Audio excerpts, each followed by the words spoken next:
They say the woods of Cragstone Ridge are cursed. The trees grow too close together, gnarled and twisted, like they're leaning in to whisper secrets to one another. No birds sing past sundown. No animals rustle. Locals know better than to step into those woods after dark. But James McAllister wasn't a local. He was a documentary filmmaker, drawn to strange folklore and forgotten myths. Bigfoot was a cliché to most, a blurry shadow in old photographs and hoaxes on YouTube.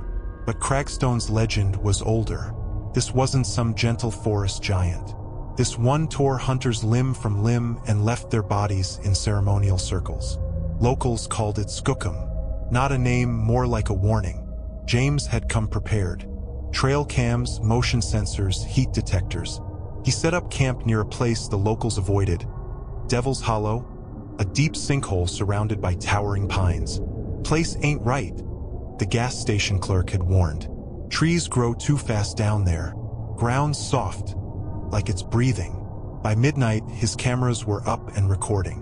He sipped instant coffee under a tarp, reviewing footage from earlier. Just deer, a fox, a weird glitch at 8:47 p.m. A shadow stretching impossibly tall, vanishing just as quickly. Wind picked up. The trees swayed, groaning. Then silence. Heavy, oppressive. A snap. Not a twig. Something thicker, like a branch breaking underfoot. James froze, grabbed his flashlight, swept the beam through the undergrowth. Nothing. Another crack. Closer now. He turned. A shape darted between trees. Too fast. Too tall. He backed toward his tent, tripping over a root. The flashlight hit the ground. Darkness swallowed everything. Then breathing. Not his wet, labored animal. He held his breath. The breathing grew louder, circling him. Paused. Then something huge exhaled directly behind his neck. He screamed, scrambled for the flashlight, and swung it around. Empty forest. But something glistened on the trees. Mud? No. Blood. Smeared in handprints 10 feet high. That night, James didn't sleep. He sat inside the tent with a hunting knife in one hand, the flashlight in the other. The breathing never returned. But the silence was worse. Back in town, James tried showing the footage to the sheriff. But the memory card was blank.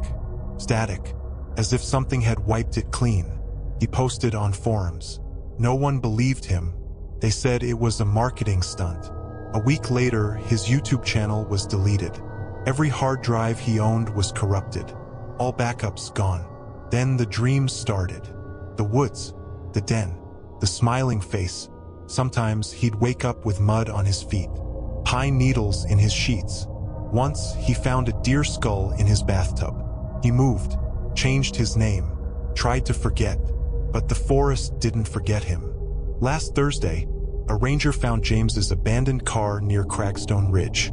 The passenger door was open, keys in the ignition, a trail of barefoot prints leading into the woods. No sign of struggle, just a note, scribbled in frantic handwriting, pinned to the windshield. It wants to be known. I showed the world, and now it's watching me. It's in the trees, behind your eyes. You don't see it until it smiles. They searched the forest for 3 days, found nothing but claw marks on the trees, and a circle of bones still wet. Locals avoid the ridge again. Even the animals keep their distance. But sometimes, on windless nights, the trees sway anyway. Not from wind, from breathing. And somewhere in the shadows, something grins and waits. If you enjoyed this video, don't forget to like, subscribe, and hit that notification bell to stay updated on all things creepy. And as always, if you have a horror story of your own, feel free to share it in the comments below.